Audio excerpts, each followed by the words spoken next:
All right, you got some news there, Rudy, do you? Let's do it, huh? Let's do it. California Governor Gavin Newsom's characterizations of his humble origins are raising some eyebrows, given his family ties to the late billionaire heir Gordon Getty. During a recent appearance, Newsom recounted that his mother, who divorced from his father when he was young, hustled when he was growing up. I love it. Yeah, my mom was 19, pregnant, and divorced a few years later with 2 kids. Came from no money and just hustled. You know, worked hard, grinding every single day, 2.5 jobs, no bullshit. We had roommates all the time because she couldn't afford the rent. And throughout his career, Newsom has told similar hardscrabble stories about living in poverty, about the time that for example, he claimed to have slept on the couch while his sister slept in a hallway because his mother had to rent out the spare bedroom. You know, it's kind of interesting. I was thinking sort of the mindset on this. Newsom grew up with privilege. His dad was a judge. His dad was a judge that was pretty favorable to the Getty family, and then later on became in charge of the Getty Trust of like $4 billion or whatever. So his dad was a heavy hitter lawyer. Oh my God, this judge, rich guy.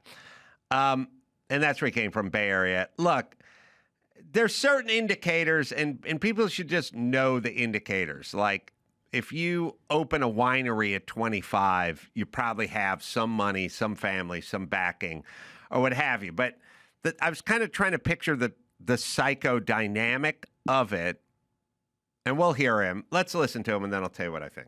But also, you know, it was also about paying the bills, man. Yeah, man. And it was just like hustling. and so I was out there kind of raising myself, turning on the TV. Started, you know, just getting obsessed, you know, sitting there with the, you know, the Wonder Bread and 5 stacks of, it's like the White Stack 5 story. Come on. Kraft macaroni and cheese. Come on, man. Bro. Are you talking about me? Young YG. YG, man. Every day in the backyard, just bouncing the basketball, throwing the ball against the wall until the ball is just like fraying, man. And your arms yourself. Come on, man. The whole thing. All right. And then, so you know what I realized? Obviously, he grew up with privilege. Sure. And his Nancy Pelosi and the whole thing. And okay, fine. Dad. Okay. You can do a bullshit thing where your parents got divorced, but if your dad is handling the Getty Trust for $4 billion, you're fine. Doing okay. Now, here's what I realized, though, as I was trying to really think about it. He claims he was this. Like, he grew up this way. He grew up this way. I don't know what. We'll play a clip of him. Here's him talking to me about growing up with a single mom. Let's put it to you this way. You want to talk some more? Everyone wants to talk about an even playing field. I tell people there's no such thing as an even playing field. Some people grow up with rich people. Some people grow up, their dads own factories they can work at. Some people grow up poor. I grew up poor. I don't know where you grew up, somewhere in between. Mama worked 2 jobs, and we were a foster family. And some people, So everyone grew up somewhere different. Sometimes your ethnicity holds you back. And by the way, in a divorced household where my mother stepped up and stepped in, and just because my dad wasn't there didn't mean I had no damn chance. There were other factors. Well, he was there for a while. He was there for a year and a half. Really? Yeah. When did he cut out? I was an 18-year-old pregnant mother, had me at 19, my sister at 20, and they were divorced a year and a half later. And now he still played a role in our lives. All right, so he grew up hardscrabble rich. Yeah. Okay. But as I was thinking about this, I was like, all right, let's try to figure out this dynamic. You can clear the screen if you like. I grew up poor, and I didn't grow up like poor sharecropper poor. I grew up about as poor as you could be in the 70s in Los Angeles, which is not Kansas in the 20s. That was a different kind of poor. That's Dust Bowl. Yeah, waiting long lines wearing dress shoes. Yeah. Poor with dress shoes. Yeah. Now we have poor with Air Jordans. Yeah. And that's a different kind of poor. So now there's poor with the smartphone and poor with cable and poor with Uber. And, that's not really poor. But I grew up about as poor as you could be in sort of semi-modern Los Angeles. And food stamps and welfare and that kind of stuff. And then I realized I have a totally different perspective on poor people. Like, poor people that I grew up with were fucking lazy and they're complainers. And my mom could have got a job, but she didn't really want a job. And she'd rather get welfare and food stamps and complain about the government. And most of the people I hung out with, their parents were kind of like, you know, and they weren't exactly hustlers. They didn't work weekends. They like to smoke. They like to drink. They like to watch TV. Like, they were kind of poor for a reason. Yeah. Which is they didn't get their fucking hustle on. Like, they didn't make the hay while the sun was shining. Some of it was like substance abuse. Some of it was just kind of, kind of a basic low IQ, kind of dullard, kind of stupid, you know. Part of it was like them kind of trying to game the system a lot, kind of get their hustle on a little bit, you know, like, I don't mean hustle like hustle movement. I mean like bullshit hustle. Like we would, if there was free spaghetti night at the church, we'd go down there. We didn't have any business getting free spaghetti at the church. My mom could have made spaghetti at home, but this was free. Sure. So why not stand in line? Lots of like tell the school to get the lunch tickets and all that shit. But as far as I could tell, a lot of underachieving bullshitters who drank a little too much, who had a couple of vices, who gambled a little even though they had no business gambling, and kind of were more into fixing up their own chopper than paying for their kids' braces or saving up for college. Sure. It was on them. Yeah. And I was like, you guys are fucking dumb and you're lazy and you're depending on the government to bail you out, but it's not because you're not able-bodied. You're just fucking dumb and lazy and you don't fucking want to do anything. Like, you're not, and sort of narcissistic. Like, just like, hey, man, I could go do this and go do that on a Saturday, but I want to hang around and have a beer and relax. Yeah. You know when people will say things like they'll look at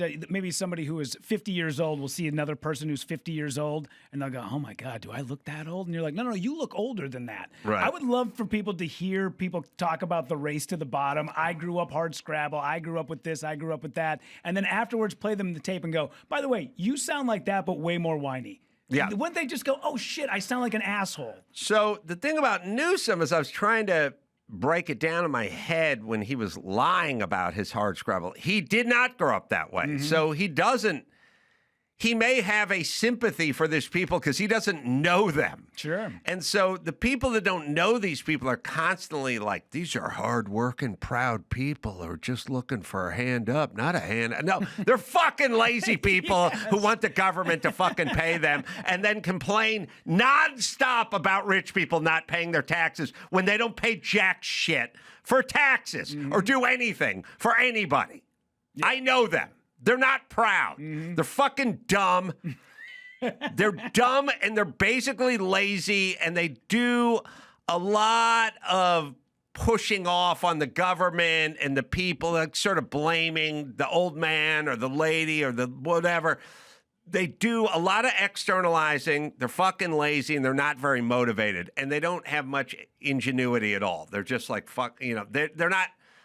they're not here to do anything but take care of themselves, and that's how they roll. And then their kids, because they're not being taken care of, essentially just drift off early, and they drop out of high school, and they smoke early, and they drink early, and they get shitty jobs, and they follow the trajectory because there was no guardrails, there's no college savings, there's no tutelage, there's no guidance, there's this.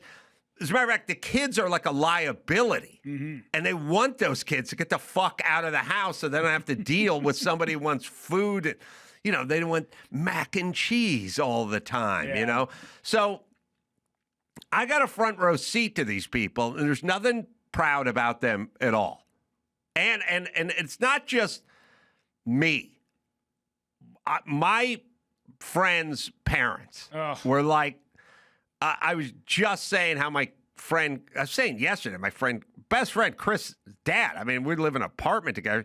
His dad had to come stay with us for a month before he checked himself into prison. And he was like 48. You know what I mean? Like, these are fuck up losers. Not proud anything.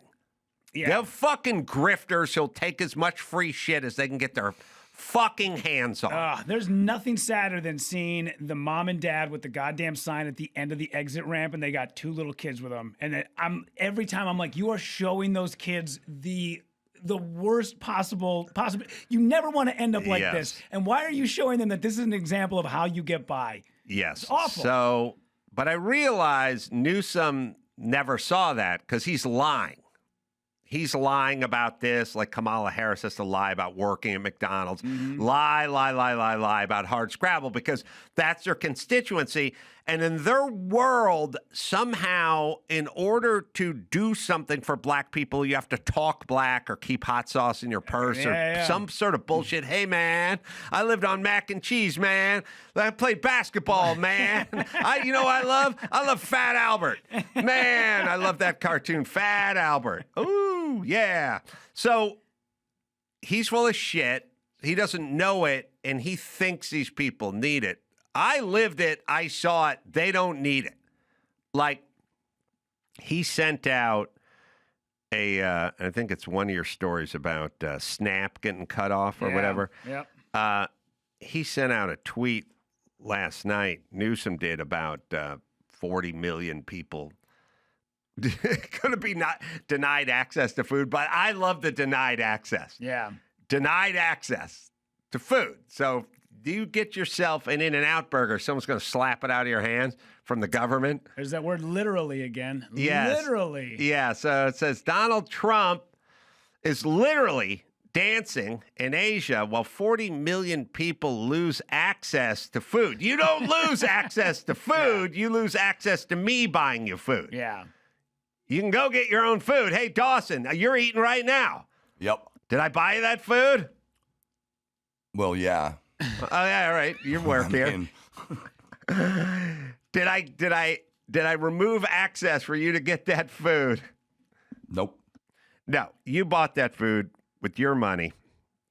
That's your food. Well, there's not access. Everyone has access to food, just like you have access to birth control if you work at Hobby Lobby.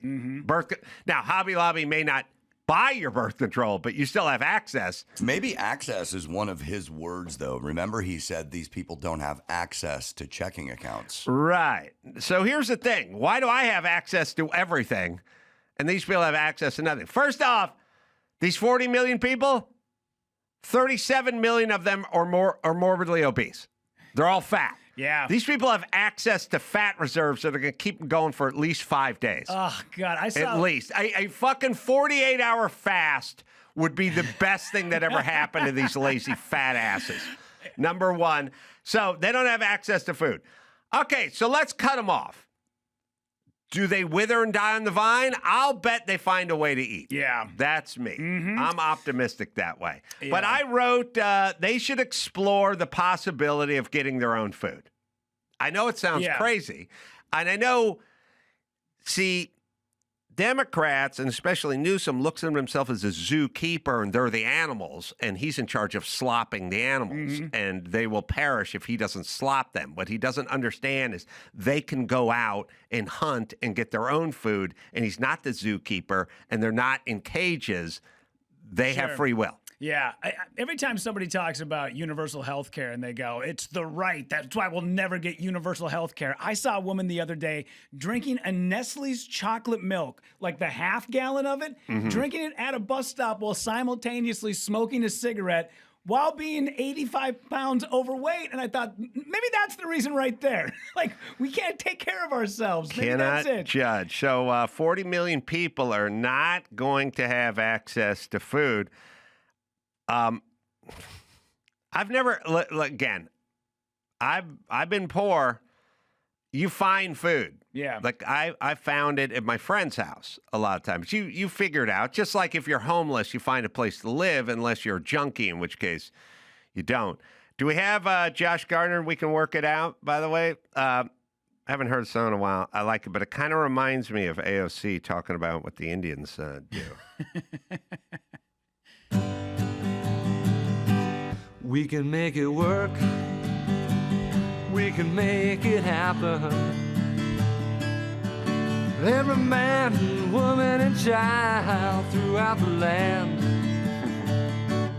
Gotta do our part. Gotta love our brother, man. We all got to get together, lend a helping hand. Blacks are good at sports, Jews at making money. And Greek folks used to be good at a lot of things. Swedish chicks are hot, French folks are saucy, and Puerto Ricans boogie to that crazy beat. Albanians love sheep, Hispanics love relaxing, and Irish people value good times over family. All right, we got it. They value good times over family. Mm-hmm. Great line, man. Great line. Yeah. One of the things we're talking about, people getting All right, wait, assistance. let's hear AOC again because that reminds me we can work it out. Yeah. So basically the Indians boogie to their own crazy That's beat so is funny. essentially what goes on. She's great. All right, here it is. This city was built by the Irish escaping famine, Italians fleeing fascism, Jews escaping Holocaust, Black Americans fleeing slavery and Jim Crow, Latinos seeking a better life, Native people standing for themselves, Asian Americans coming together in Queens, in Brooklyn, in the Bronx, in Manhattan, in Staten Island. Oh, Jesus Christ. Fucking just talk. Just go do something. Would you fucking build something? All right. It's weird, but it's attractive. Yeah. It's people like the process. Yeah. Yeah, because look at everybody behind her just nodding their heads the whole time. Oh, yeah. Yeah. Yeah, they hate that. It's part of the reason also it's two parts. A, they love process. They love to talk about stuff, but they get really shamed and agitated if you just start building shit without them. Mm-hmm. So it's like anyone is so the ballroom fucks them up. They don't like Trump in his ballroom, and they're so agitated because if you really think about it, what's the ballroom? I don't know. It's a ballroom that they need because they used to do shit in a tent with wet grass, and then Trump's donors are going to pay for it. Yeah. So your thing as a Democrat should be, I don't know, knock yourself out. Sure. Also, I don't know what Trump is. Is Trump 79? Like, he's going to turn 80? He's going to be out of there at 83? Mm-hmm. How much ballroom use is that guy going to really get? You know, I mean, I don't know. You can look it up. But the ballroom is going to take 2 years to finish. Yeah. And he's 80. So how much of this is going to be used by him? Yeah. I would say future generations will probably be able to use the ballroom more than him. But you should be neither here nor there on the ballroom, but they get agitated. And I've definitely experienced this with roommates where you go like, why don't we clean up? You know, and they go, I'm not going to, you go, fine, I'll start. And you start cleaning around them and they get pissy. Oh, yeah. They get really shitty. Yeah. Like when the room was finished in the basement. Yeah. Because it shames them. Yeah, it shames them. Absolutely. Yeah. And it's the ultimate troll to add something onto the White House that's going to stand the test of time. And it's going to be a giant reminder, a big, F you to everybody who hated that guy. Did you see the video he posted the other day of him flying the fighter jet, dropping shit all over the No Kings protesters? Yeah. Like, the guy is they should teach a class on how to troll people, and it would just be all of the stuff that he posts. I think they will. 2000, hold on. Experts interviewed in the New York Times described a proposed timetable for the completion of 2029 is optimistic. So not 2 years, then like 4 years is optimistic. Trump's going to be out of office and well into his 80s, so I don't know how much booging to that crazy beat he's going to be doing in that ballroom. Yeah. They'll just be for other people. Yeah. Let's move on. Laugh Factory Chicago manager arrested for allegedly interfering with ICE. A manager at the Laugh Factory Chicago was arrested by mass federal agents, and the wild encounter with law enforcement was caught on video. Night manager Nathan You ever Griffin, been there? I have been there. I've met Nate real quick in passing. I don't know him very well. I mean, seriously, we shook hands real quick. I don't really know him, and he meets a million people a day. But yeah, I saw this the other day. Is that in downtown Chicago? Maybe it was downtown. They do talk about how this was definitely in Chicago. It happened in front of his mother, who was in town visiting, but doesn't give an exact. You know what? Actually, it said it was outside of the club. That was the first report that I had seen. It's not in this from TMZ. Nate white guy or Nate Hispanic guy? Nate white guy. Oh, okay. Beard. Yeah. Okay, so they're doing battle with ICE. Yeah. There's no such thing as anything happening without women screaming what's going on.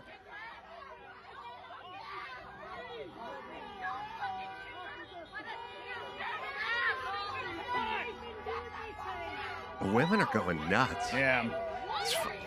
Hold on a second. You know, it's funny. The guy who's being handcuffed and zip-tied and tackled is not making a peep. But every woman around is screaming at the top of their lungs, what the fuck are you doing? Crazy. So that's him on the ground? That's him on the ground. Now, yeah. how did he get to there? You know, they don't show that in the video, but from what some of the reports were with that is that he was interfering with law enforcement while they were possibly interrogating somebody or making an arrest, and that's where that was the first initial meeting that he had with police officers and ICE, and then this is where it ended up. But they don't show. There's no video that shows before that. There's something going on, and I think we need to put a PSA out because we haven't really gotten the message.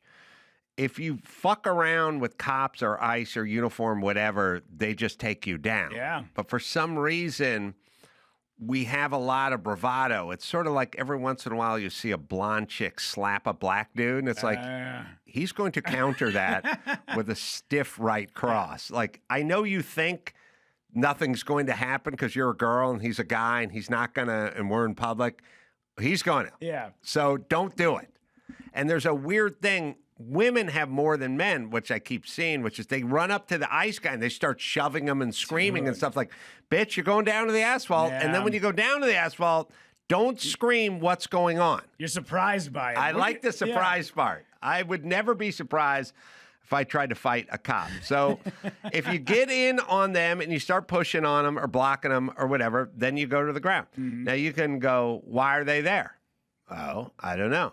Well, what right do they have to be there? I don't know. Well, is it good or bad or right or wrong that they're there?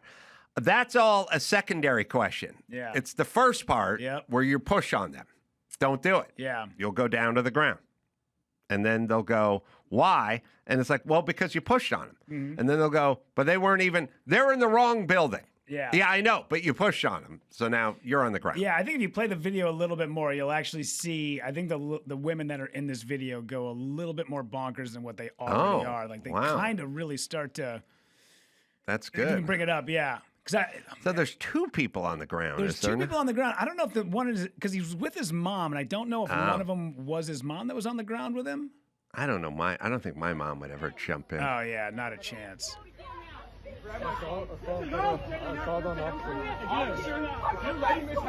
You're just as much a fuck. Everybody has money. Where we have to go to get. Why are you doing this? Huh? Where are you taking it? Where are you taking it? You're taking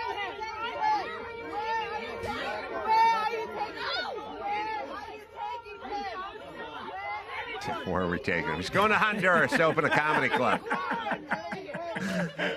He's going to open for Jose Feliciano in Honduras. Where are you taking him? He'll be fine. Yeah. In a post that came up by Nathan's brother-in-law, they put out a GoFundMe for legal fees. Hold on. I would like to hear the chick scream a little more. Oh. Or just a little more. That's okay. I love women screaming.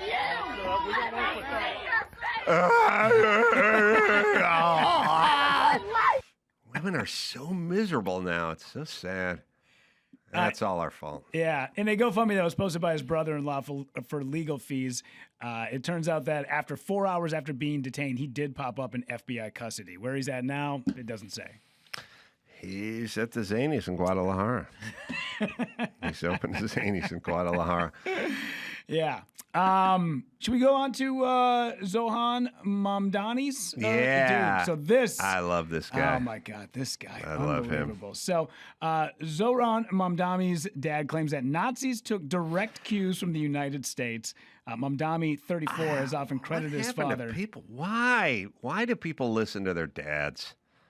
I thought the whole point, it's like, you think I'd do anything that Jim Carolla did or told me to do? I'm like, I'd do the opposite of what that guy said to do. I've always said, I figured it out early on. If I just do exactly opposite of the people in my life while growing up, I'll be successful. And so far, things are working out. I did the same thing. I was like, if I just do the opposite of what Rudy's dad would do, I'll be a success. But I have a West Coast version of that, which is Jim Carolla. I'm going to just do the opposite of what he would do. He wasn't even a bad guy, but he wasn't successful at all. So I was like, I'll just do the opposite. But this is Zoran's dad. What about his aunt, though, who was forced not to ride the subways? That was my favorite story. So this is where he said that his aunt we'll listen to the dad for a second. Yeah. I love it. He's a good guy.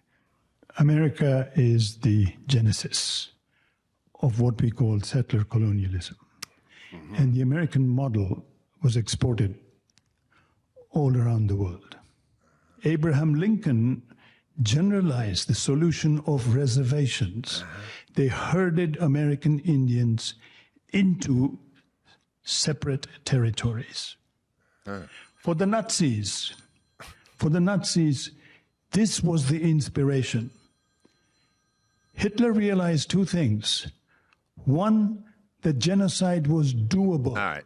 Pause it. I don't want to sound like a broken record, but what are you doing here if it's so bad? If everything's so bad all the time and your native Uganda is a miracle wonderland where it's Xanadu where people and unicorns frolic, then just fucking go there. Just go there then. I really, not for me, for you. It's so much better. It's so much better. Just go there. Yeah. Jesus Christ. I love the aunt. I love Zoran's aunt, who the poor woman was scared to ride the subway with the hijab on. Yeah. Because it is a great story. Yeah. It's great. It's funny because he had basically said it seems like she was the real victim of 9/11 who was scared of taking the bus while wearing her hijab. Right. But let's just, all right, just play it for a second. Let's say. I want to use this moment to speak to the Muslims of New York City. Good. Let's talk to them. What's going on, Muslims? New York City. It's getting emotional. I want to speak to the memory of my aunt.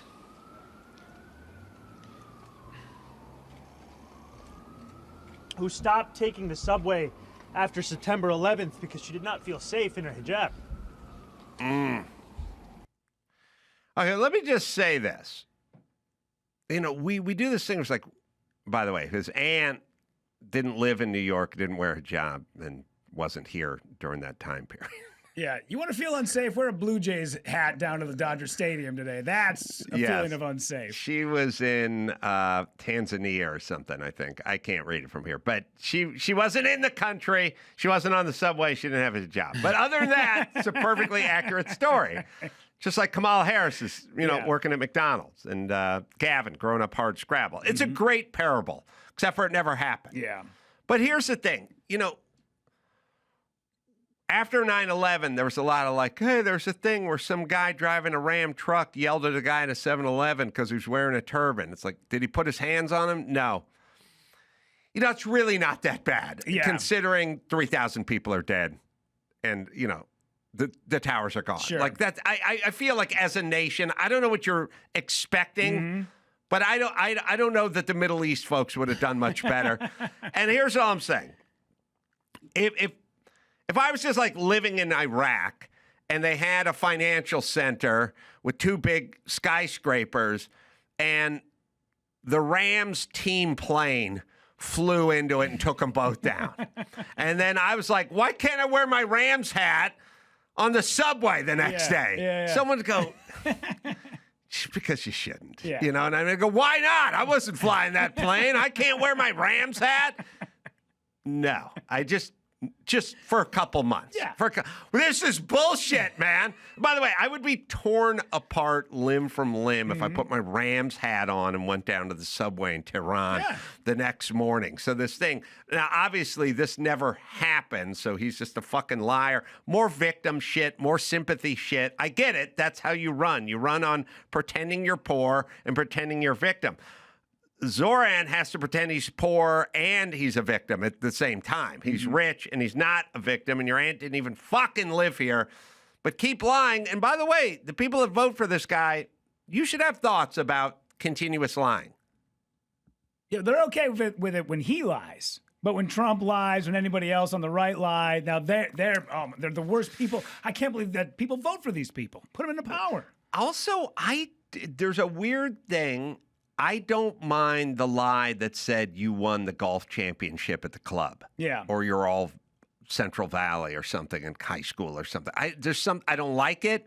I don't mind it for some reason. The victim lie bothers me more. And I don't know why, but my aunt couldn't wear the hijab.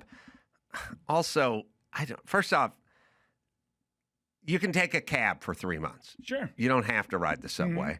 Also, nobody did anything to your aunt. Oh, by the way, your aunt didn't ride the subway. But if she did, no one would have put hands on her. Yes, maybe she got a look. Okay, I'd say it's a small price to pay. Yeah. I had a guy this weekend tell me that at the age of 17 went on tour playing for Earth, Wind, and Fire, and then was also a colonel in the Army. I'm like, wow, they give you enough time from Earth, Wind, and Fire to go work your way up the ranks of the U.S. military. And he was like, yep, totally happened. I was like, you do realize, dude, this is it's a easy Google search to find out. I know. But I don't even care. Who cares? I know it's bullshit, but it was a fun lie. They found Zohran's aunt, his only aunt, was living in Tanzania and not wearing a hijab in 10 minutes and then put it up. I don't know why.